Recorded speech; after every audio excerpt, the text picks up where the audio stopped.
Halo Bapak Ibu Guru hebat, saya Stefani Apriliana Nugroho dari SMA Regina Pacis Surakarta, calon guru penggerak Angkatan 11. Dalam kesempatan ini, saya akan memaparkan aksi nyata diseminasi budaya positif modul 1.4 yang dilaksanakan pada hari Jumat 16 Agustus 2024.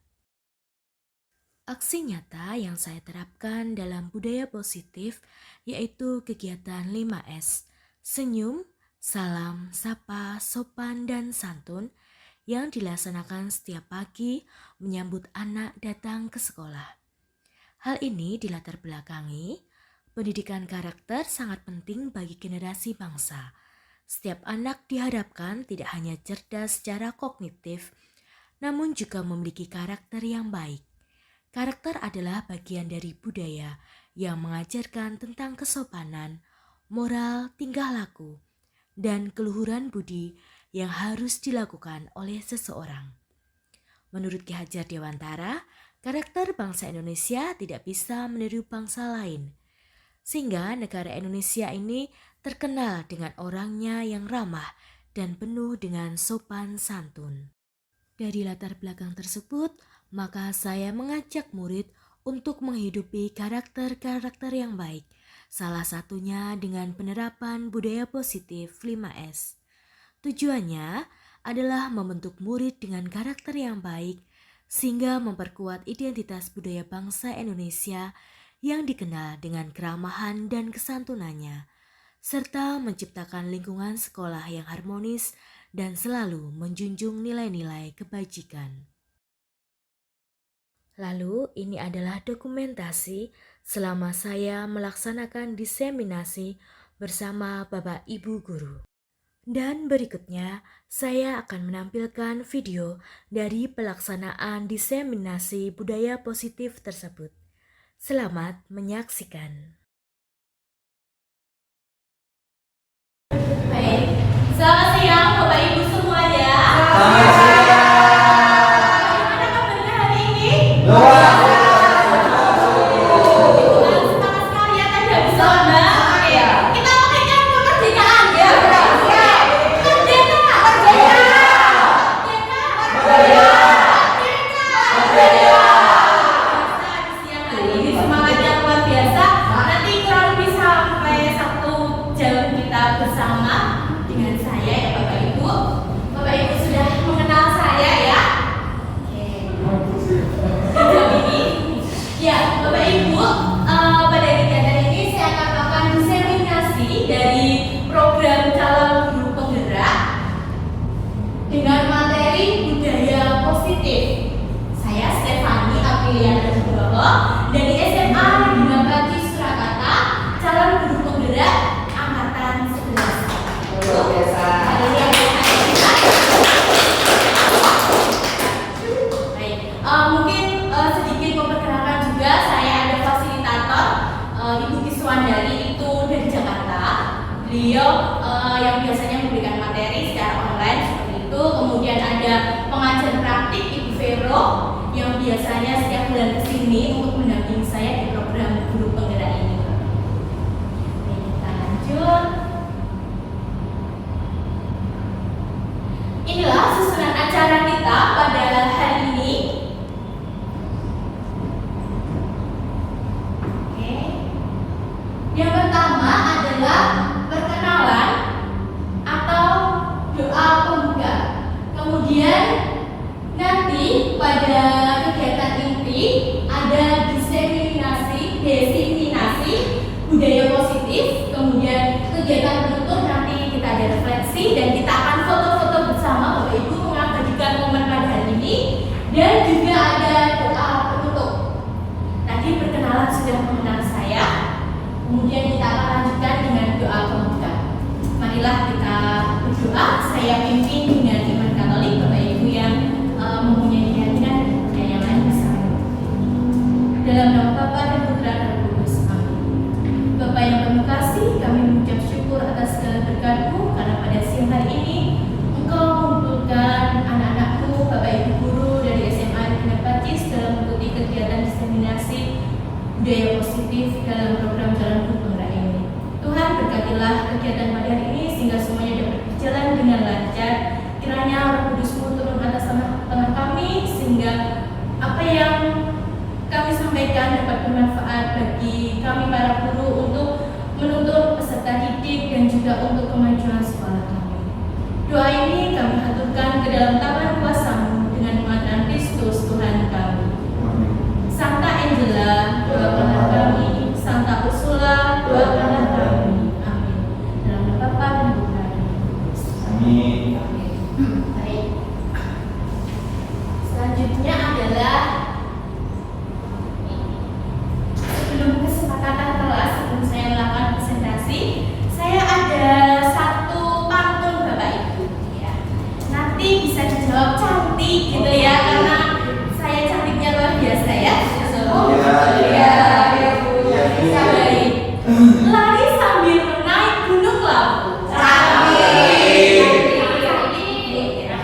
Istirahat di jalan sambil minum kopi. Selamat siang Bapak Ibu. Izinkan saya untuk melakukan diseminasi.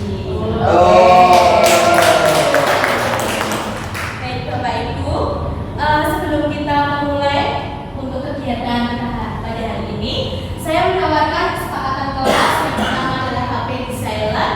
Mungkin nanti Bapak Ibu apabila ada telepon penting bisa diangkat, nanti bisa di luar ruangan boleh. Kemudian kita bisa nanti saling menghargai di kegiatan pada hari ini dan bahagia pastinya ya Bapak Ibu selama mengikuti kegiatan diseminasi ini. Mungkin ada yang mau ditambahkan atau ada yang mau dikurangi Bapak Ibu? Apakah cukup? Cukup. Oke, terima kasih. Ini adalah tujuan pada siang hari ini. Mengapa saya mengumpulkan Bapak Ibu di sini? Tujuan pembelajaran pada hari ini adalah Jalan Bumi Penggerak dapat menyampaikan pembelajaran dari penerapan konsep inti dari modul budaya positif serta pemahaman mereka mengenai konsep-konsep inti dalam budaya positif.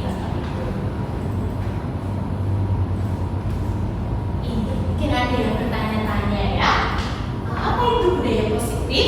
Budaya itu kan sebuah kebiasaan.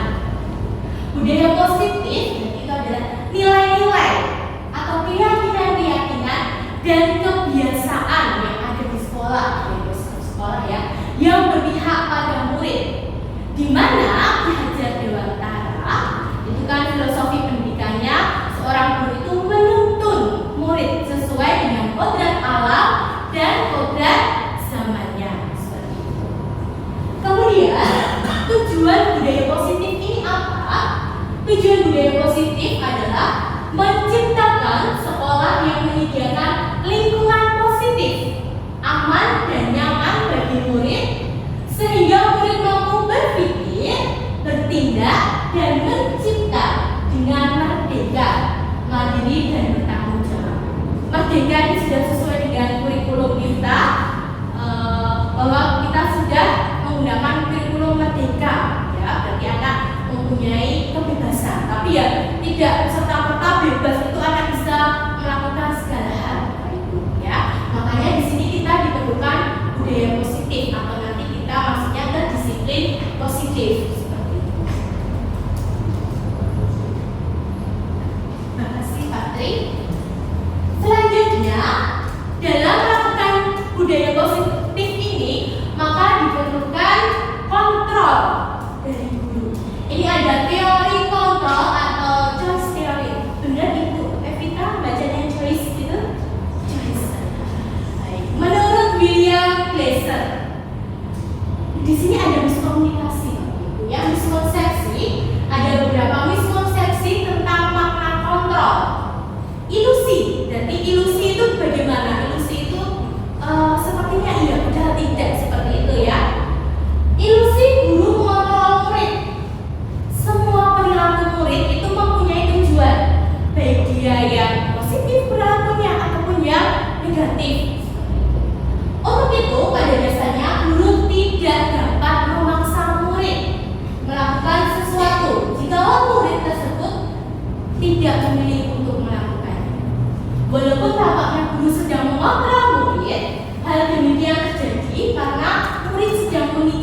dirinya untuk dikontrol.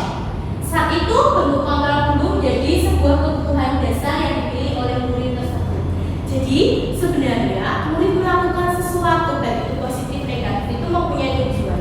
Kita sebagai guru atau sebagai orang lain dalam diri siswa itu kita tidak bisa mengontrol si murid tersebut. Begitu Bapak Ibu. Bisa next Pak.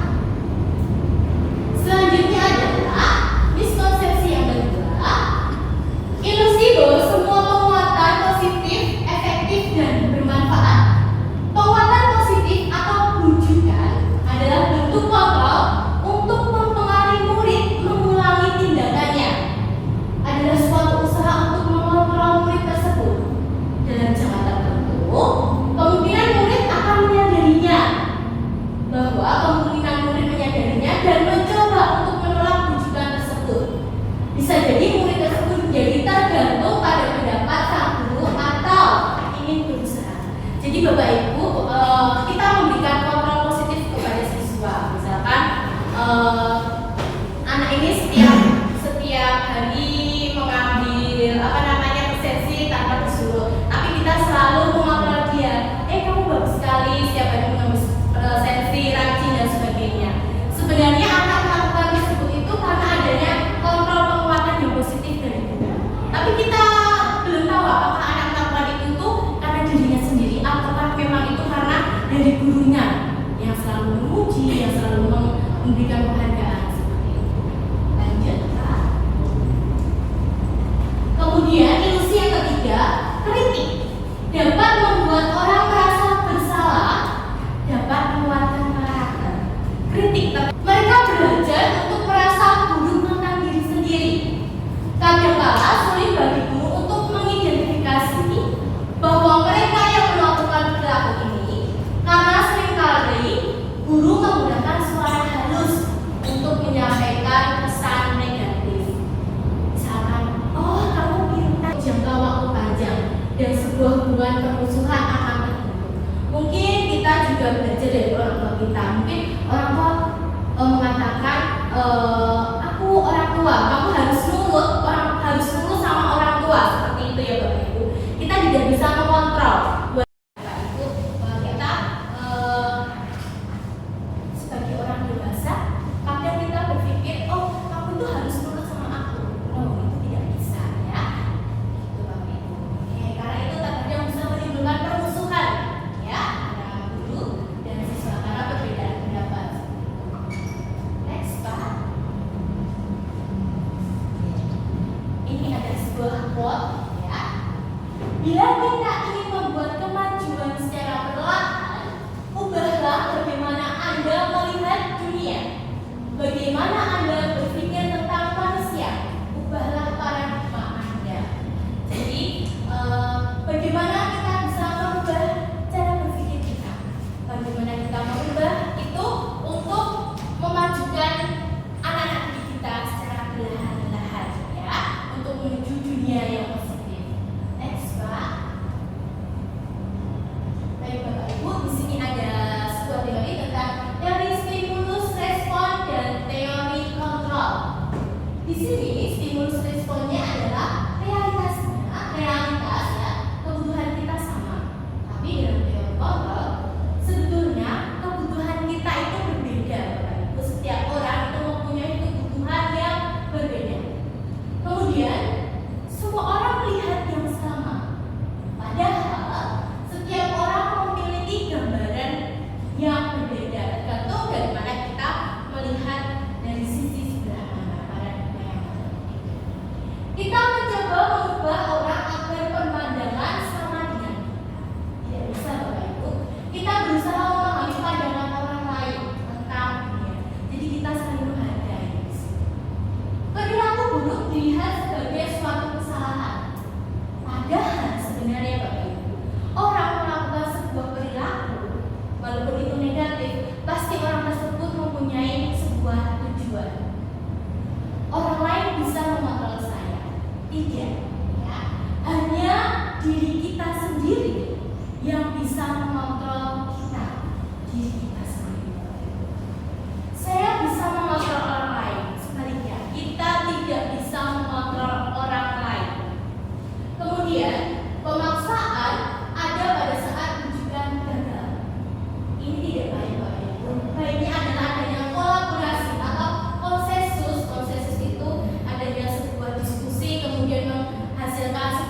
tujuan seperti itu dalam menciptakan pilihan-pilihan baru.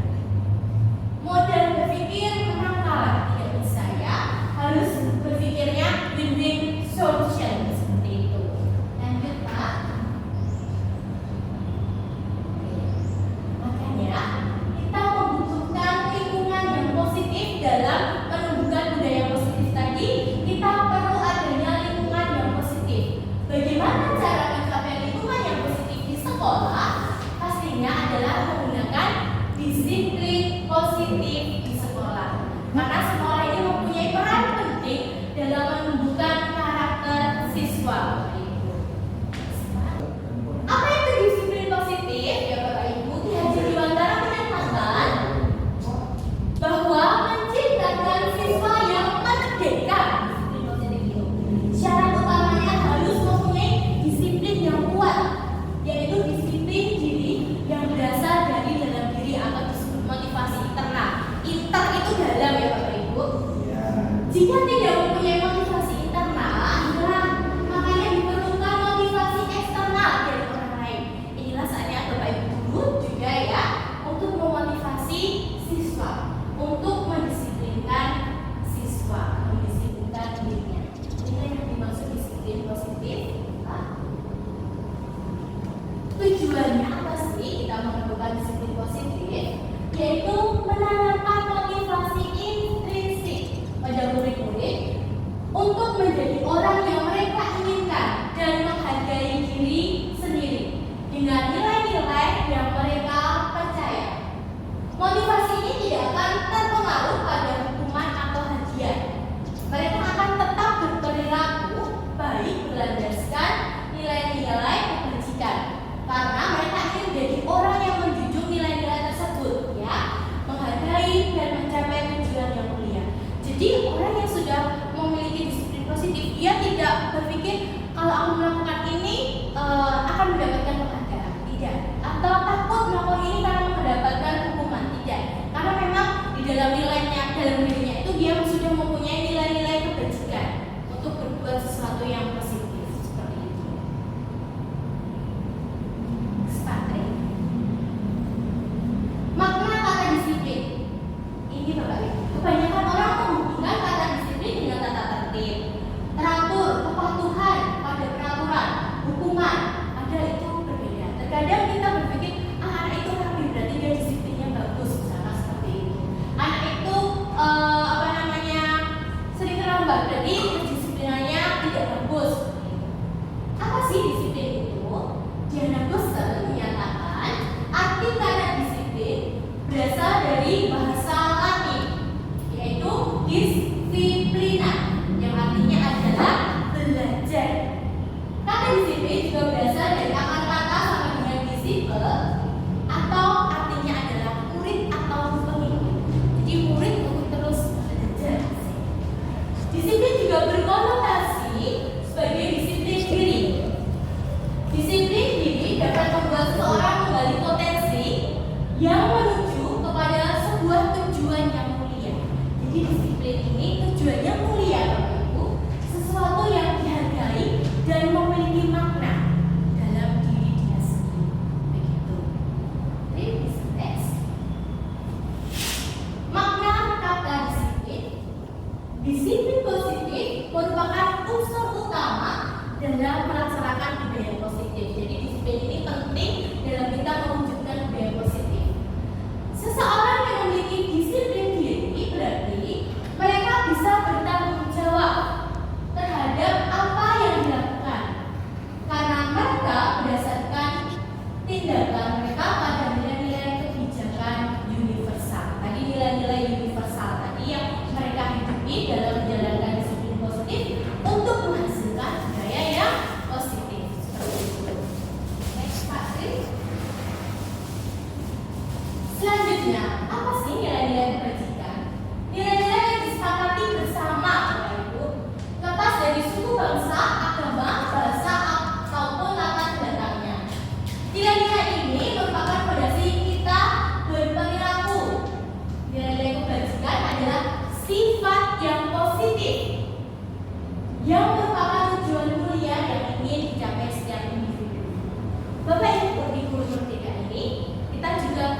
kita sebagai sekolah ursulik juga mempunyainya ya Bapak Ibu ya. Nilai-nilai Serviam, ya kan? Apa saja Bapak Ibu nilai-nilai Serviam? Integritas, pengetahuan, persatuan, cinta kasih, pelayanan, totalitas, ya. Itulah ada 6 nilai-nilai Serviam yang kita hidupi. Itu juga merupakan nilai-nilai kebajikan Bapak Ibu. Gitu ya Bapak Ibu. Lanjut Pak. Di dalam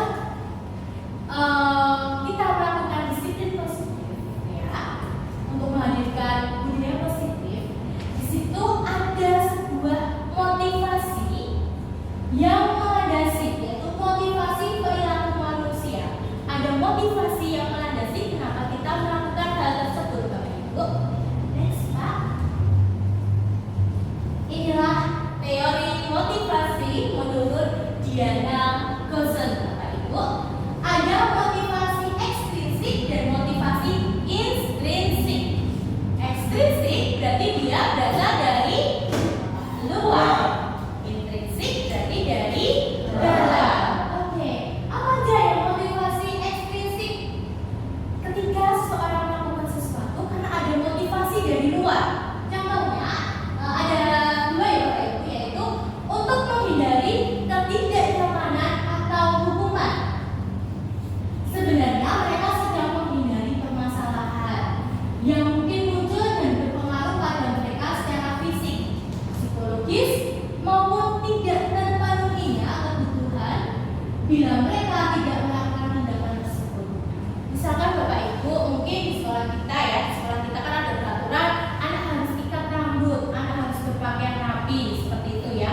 Ketika kita melihat anak tidak ikat rambut atau tidak berpakaian secara rapi, pasti kita akan mengingatkan anak tersebut, dan anak tersebut akan mengiyakan, oke Bu, saya akan ikat rambutnya, saya akan menggunakan ikat pinggang, seperti itu. Itu kemungkinan motivasi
bisa mengenal siswa menjadi lebih dekat seperti itu Bapak Ibu.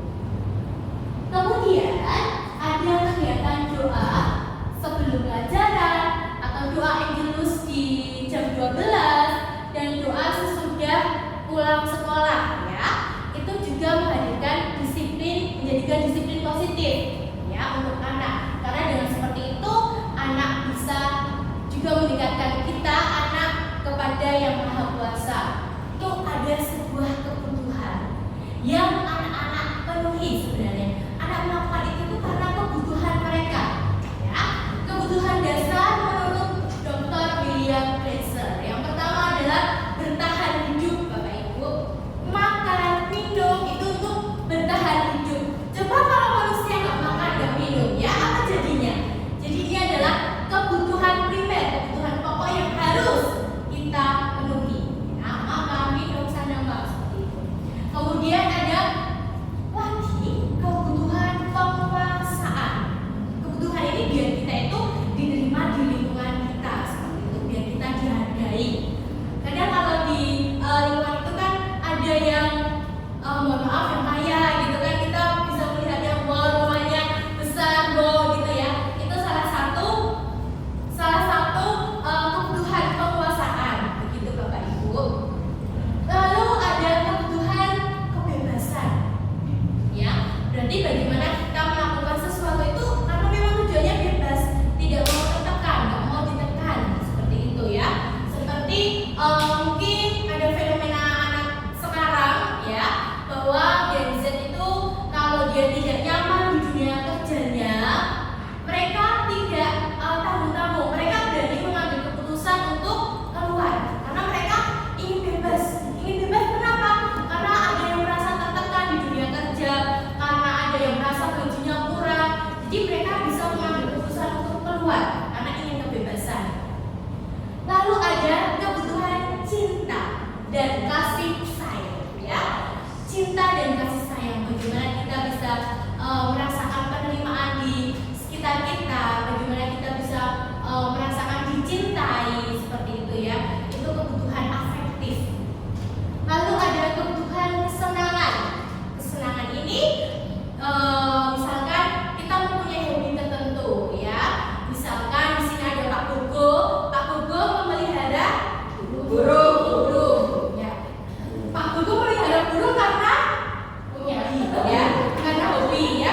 Jadi itu adalah sebuah kesenangan ya, yang memuaskan ya, karena memenuhi kebutuhan Pak Gogo ya, di kebutuhan kesenangan. Lanjut.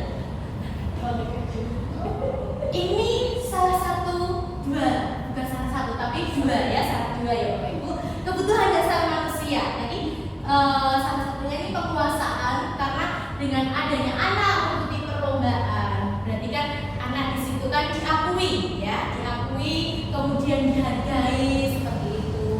Ini kebutuhan penguasaan, kemudian ada kebutuhan cinta dan belas kasih atau cinta dan kasih sayang.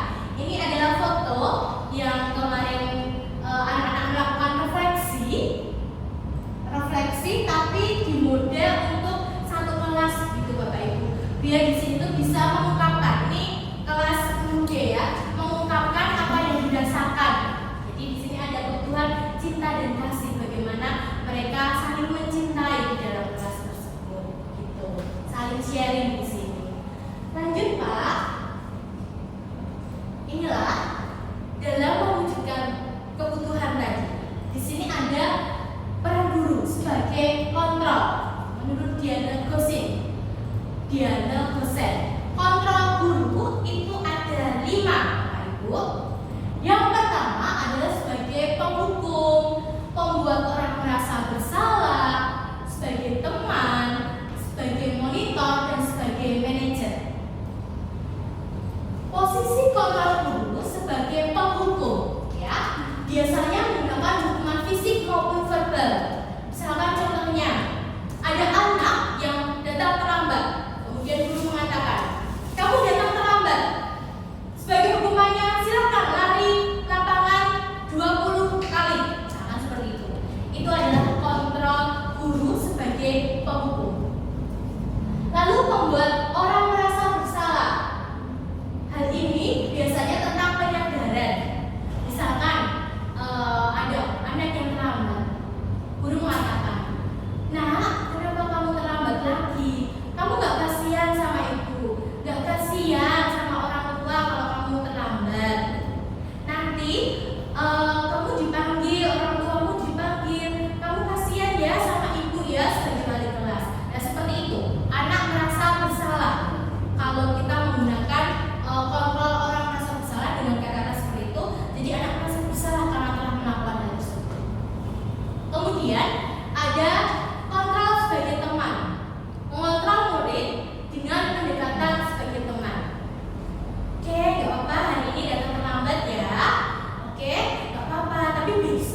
berbuat sesuatu bersama murid, membuat murid bertanggung jawab, menuntun murid menemukan solusi dari masalahnya. Jadi sebagai manajer ini ketika anak ada masalah, ini kita membimbing murid, menuntun murid, berdialog dengan murid, bagaimana anak menemukan solusi dari permasalahan tersebut. Next, Pak Tri. Posisi kontrol guru tadi ya, Bapak Ibu sebagai manajer, itu mengacu pada penerapan segitiga restitusi, Bapak Ibu, yang menerapkan murid sebagai manajer. Jadi segitiga restitusi itu kita menerapkan murid sebagai manajer bagi dirinya sendiri, sehingga tercipta disiplin yang positif. Guru berdialog, jadi segitiga restitusi itu guru berdialog dengan siswa yang memiliki masalah dan menuntun siswa agar siswa dapat menyadari kesalahannya, mempertanggungjawabkan kesalahan dan mencari solusi. Jadi di sini siswa menyadari, mempertanggungjawabkan dan mencari solusi dalam melakukan posisi kontrol sebagai manajer. Guru dapat menggunakan segitiga restitusi tadi, ya. Jadi manajer itu, guru kontrol sebagai manajer itu kita menerapkan segitiga restitusi. Next, Pak Tri. Inilah Bapak Ibu, apa itu segitiga restitusi? Inilah tahapan segitiga restitusi ya. Ada yang pertama adalah menstabilkan identitas. Tujuannya untuk meyakinkan kegagalan yang dialami anak, sehingga hal positif akan berubah menjadi kesuksesan. Yang kedua, validasi tindakan yang salah. Dalam langkah ini, orang dewasa harus memahami adanya kebutuhan yang menyebabkan kesalahan pada anak. Jadi kesalahan tersebut dapat divalidasi, bukannya ditolak. Dan yang terakhir adalah menanyakan keyakinan.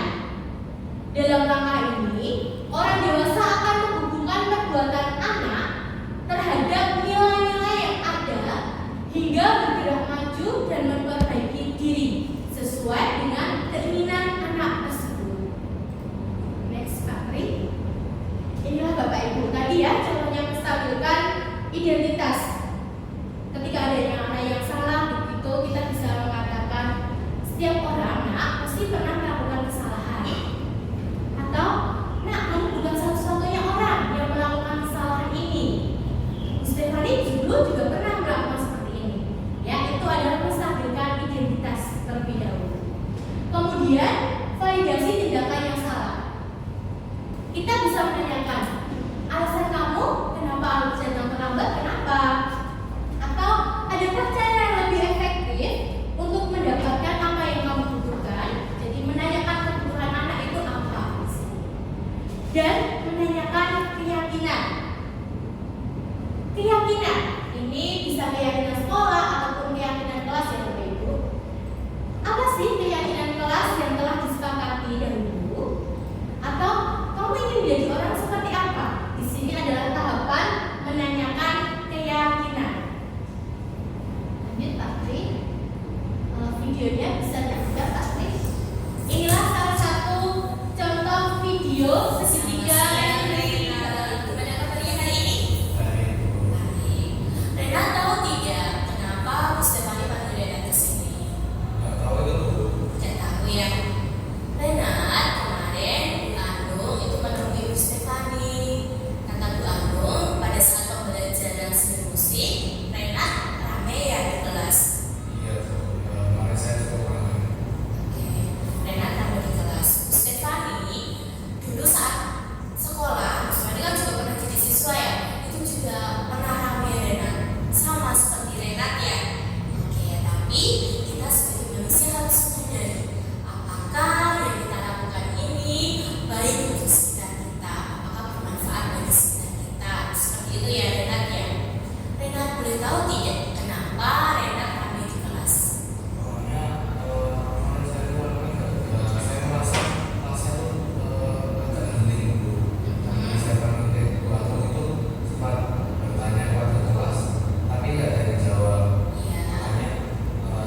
merokok. Berarti kita melihat bahwa nilai yang dihidupi adalah kesehatan, menjaga kesehatan diri. Lanjut, Patri. Inilah Bapak Ibu tadi di akhir tadi kan di dalam segitiga restitusi itu agar anak menyadarinya, maka akan diingatkan tentang keyakinan sekolah atau keyakinan kelas. Pasti Bapak Ibu di awal pembelajaran, di awal semester itu kan pasti membuat keyakinan kelas, ataupun ketika memulai pembelajaran itu ada keyakinan kelas yang dibuat bersama dengan siswa agar anak sama-sama mematuhinya, anak dan guru sama-sama mematuhinya, begitu. Tentang keyakinan kelas, apa sih keyakinan kelas? Pasti Bapak Ibu sudah membuatnya ya. Keyakinan kelas itu adalah nilai-nilai kebajikan yang menekankan pada keyakinan seseorang akan lebih memotivasi dari dalam. Seorang akan lebih tergerak dan bersemangat untuk menjalankan keyakinan daripada mengikuti aturan. Jadi murid pun juga begitu, karena ada keyakinan kelas sehingga mendorong dirinya dari dalam untuk melakukan hal tersebut, bukan karena orang lain, tapi karena dirinya yang telah menghidupi nilai-nilai tadi. Selanjutnya, di sini ada prosedur bagaimana pembentukan keyakinan sekolah atau kelas. Yang pertama adalah mempersilahkan warga sekolah untuk berpendapat tentang peraturan yang perlu disepakati di sekolah atau di kelas. Jadi adanya diskusi bersama antara guru dan siswa. Kemudian mencatat semua masukan murid dan warga sekolah, bisa di papan tulis, bisa di kertas ataupun dipakai laptop ya Bapak Ibu, ditampilkan di layar. Kemudian gantilah kalimat dalam bentuk negatif menjadi positif. Jadi kalimat-kalimat negatif itu kita ganti dengan kalimat yang positif. Misalkan, jangan membuang sampah sembarangan, diganti dengan kalimat jagalah kebersihan. Tuh, Bapak Ibu. Kemudian yang keempat, tinjau kembali daftar curah pendapat yang dicatat. Jadi dari pendapat itu kita tinjau. Mungkin akan mendapati bahwa pernyataan yang tertulis masih banyak yang berupa peraturan-peraturan. Ya.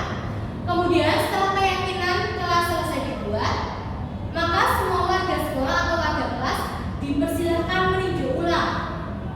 Dan setelah ditinjau, apakah mereka menyetujuinya dengan menandatangani keyakinan kelas atau sekolah, termasuk guru dan semua warga sekolah. Jadi keyakinan ini dihidupi oleh warga sekolah atau warga kelas tersebut. Keyakinan sekolah atau kelas selanjutnya diletakkan di dinding yang mudah dilihat semua warga sekolah. Biasanya kita letakkan di belakang kelas. Kalau itu keyakinan kelas ya Bapak Ibu, di belakang kelas bisa ada yang di print, ada yang ditulis sendiri, dihias-hias, agar itu selalu diingatkan kita kalau di kelas begitu. Selanjutnya Ibu, inilah contoh keyakinan kelas kecil-kecil ya Bapak Ibu. Keyakinan kelas 1 ini masih sederhana ya. Setiap anggota kelas perlu belajar, perlu senang, perlu mengerjakan tugas, perlu saling menghargai, perlu rasa aman. Ini masih kelas 1 SD. Lalu yang kelas 5 SD, keyakinan kelas 5 SD selalu bersikap positif, senantiasa menjadi diri yang terbaik, percaya dan menghormati orang lain, berkomitmen terhadap setiap tugas, senantiasa membantu. Ini untuk kelas 5 SD. Sekarang untuk kelas 7, ini sudah agak kompleks ya. Ada keyakinan kelas tentang hormat. Kami meyakini bahwa sangat penting untuk menghormati semua orang dan barang milik orang lain. Lalu ada bekerja. Kami meyakini bahwa sangat penting untuk mengerjakan segala pekerjaan atau mengikuti kegiatan yang telah ditugaskan. Lalu keyakinan diterima dan dimiliki. Kami meyakini bahwa sangat penting untuk merasa diterima pada suatu kelompok dan saling peduli satu dengan yang lain. Jadi kelas 7 ini sudah kompleks ya, karena sudah kelas SMP. Next, kita lanjut. Kegiatan-kegiatan pendalaman keyakinan kelas. Kegiatan tampak seperti dan tidak tampak seperti. Tidak boleh tampak seperti, gitu ya Bapak Ibu maksudnya. tidak tampak seperti itu maksudnya adalah tidak boleh seperti ini. Gitu. Anggota kelas dibagi menjadi beberapa kelompok dan setiap kelompok diberikan kertas. Jadi kita bagi tahapan itu kita bagi per kelompok. Salah satu anggota kelompok membuat huruf T dengan kapital besar T. Guru memberikan salah satu keyakinan kelas kepada setiap kelompok. Bisa di next Bu? Ya Bapak Ibu, ini contohnya karena ini di Word jadi ini saya berikan kotak-kotak ya. Ini ada tampak seperti dan tidak tampak seperti. Misalkan tadi kelas 7 tadi hormat ya. Datang tepat waktu. Yang tidak tampak seperti sering hadir terlambat. Kemudian menyapa teman dengan guru, menyapa teman dan guru setiap hari. Tidak tampak seperti tak acuh kepada teman dan guru. Kemudian ada contoh yang bekerja tadi, tekun bekerja dan menyimak guru. Tidak tampak sepertinya tidak mendengarkan guru dan acuh tak acuh. Lalu selanjutnya kita bisa digeser ya. Kemudian rasa diterima dan dimiliki. Tampak sepertinya yang bagaimana? Melibatkan semua anggota kelompok. Tidak tampak sepertinya adalah mengucilkan ya, mengucilkan salah satu teman kita. Itulah contoh dari T, penerapan T. Ini ada sebelumnya tadi Bu. Kemudian ini ada kegiatan pendalaman keyakinan kelas itu kegiatan tugas saya dan tugas kamu, aku dan kamu gitu ya Bapak Ibu ya. Tugas guru dan tugas siswa. Salah satu kegiatan lain yang dapat dilakukan untuk memperdalam keyakinan kelas adalah mempelajari tanggung jawab setiap warga kelas. Keyakinan bertanggung jawab serta hak seseorang adalah sesuatu yang diungkapkan di Hajat Dewantara, menumbuhkan murid yang merdeka. Sebenarnya apa sih? Di situ ada keyakinan, dalam keyakinan. Tugasku apa sebagai guru? Tugas murid apa? Seperti itu. Next, Bu, kita.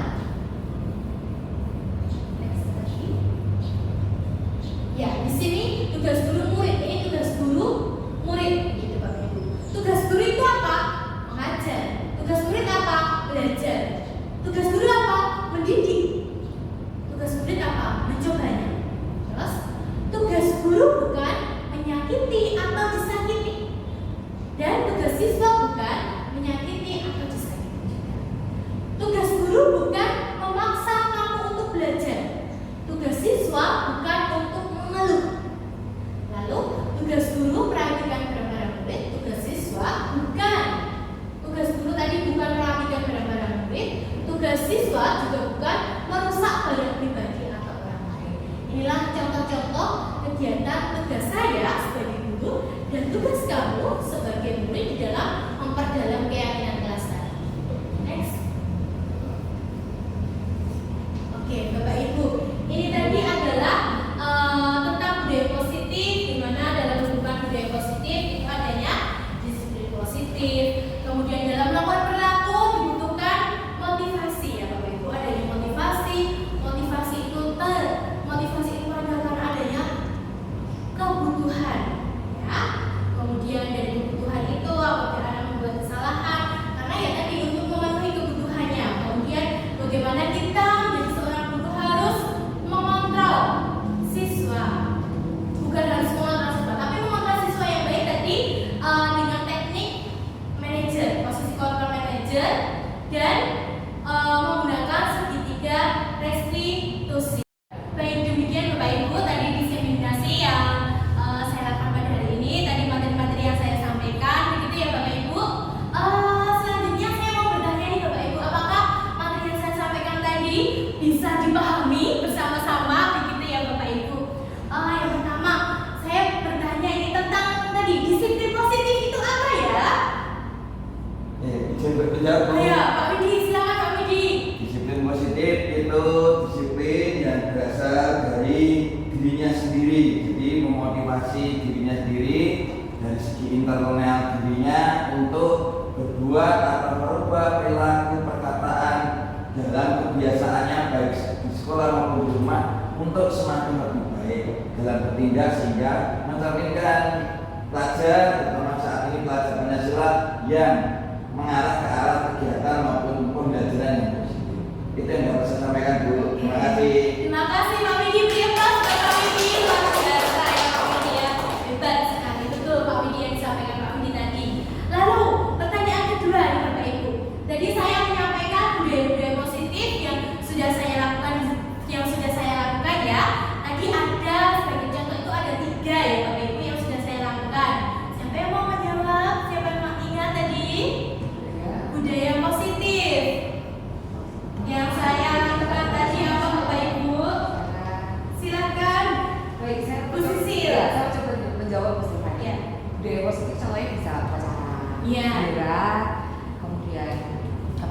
sapa salam, Iya. kemudian doa sebelum dan sesudah Iya. pembelajaran. Betul sekali.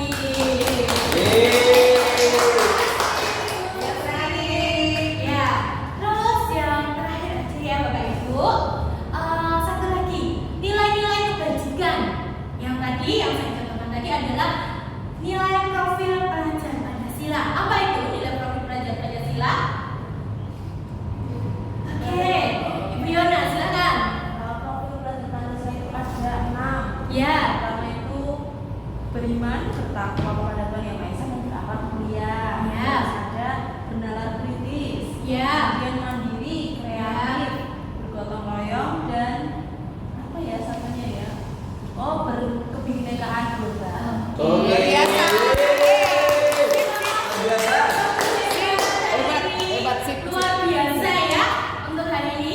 Oke, tapi sebelum kita ke refleksi, tadi saya sudah bertanya ke Bapak Ibu guru, sudah bisa menjawab semuanya. Apakah ada pertanyaan Bapak Ibu sebelumnya? Cukup?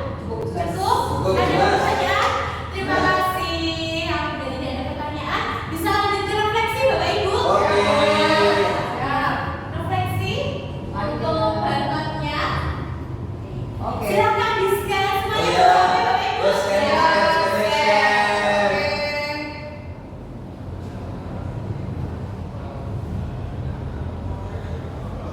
Adakah yang kesusahan untuk scan?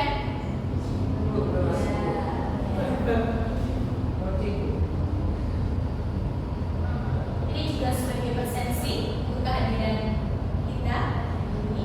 Ya Bu. Ya Bu, siap. Ya Bu.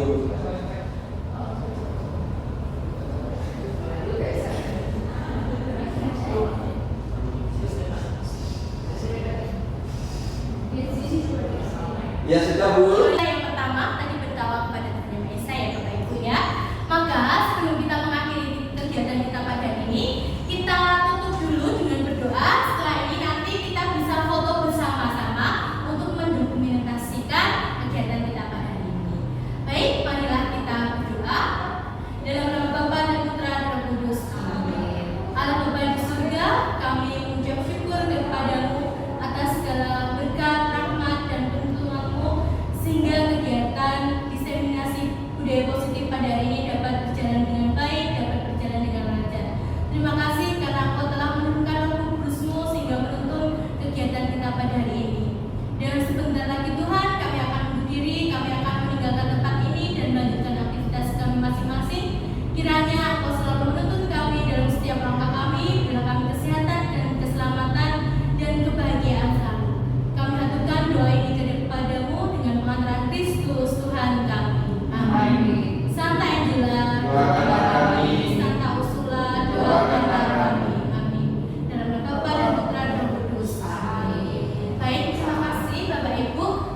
Untuk mengakhiri kegiatan kita pada hari ini, kita bisa foto bersama terlebih dahulu Yeay. di depan Bapak Ibu. Semoga kita senantiasa menjadi pendidik yang terus bergerak dan menggerakkan. Terima kasih untuk hari ini, terima kasih untuk waktunya. Kita akan berjumpa lagi di lain waktu. Terima kasih.